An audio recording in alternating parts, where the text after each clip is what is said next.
Welcome to our channel. Today we how to use Google Assistant with HomeKit, quick tip step by step clearly. To use Google Assistant with HomeKit, start by ensuring your devices are compatible. Open the Google Home app on your mobile device. Tap on your profile icon in the top right corner. Select Assistant Settings from the menu.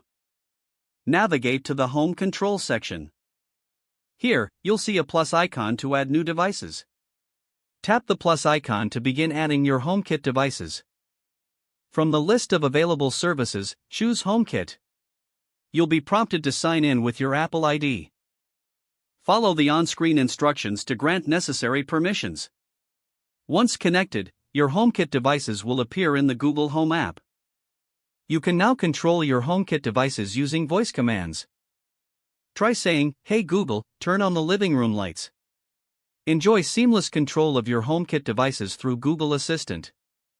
If the page does not load, refresh the browser or try again in a private or incognito window. Make sure you are using the correct email address, then retype it carefully to avoid small typos. If your password is not accepted, use the reset option and create a new strong password you can remember. Check your spam folder for verification or security emails, then complete any requested confirmation steps. Enable two-factor authentication if available to improve account security and reduce unauthorized access risk. After signing in, review your profile details so your contact information and settings are accurate and current. If you see an error message, note it down and try again after restarting your device and internet connection. Log out when you finish, especially on shared devices, to keep your account and payment information secure. If the page does not load, refresh the browser or try again in a private or incognito window. Make sure you are using the correct email address, then retype it carefully to avoid small typos.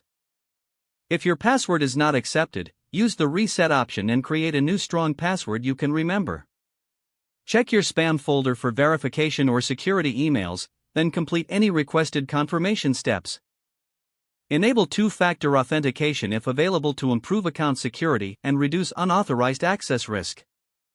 After signing in, review your profile details so your contact information and settings are accurate and current. If you see an error message, note it down and try again after restarting your device and internet connection. Log out when you finish, especially on shared devices, to keep your account and payment information secure.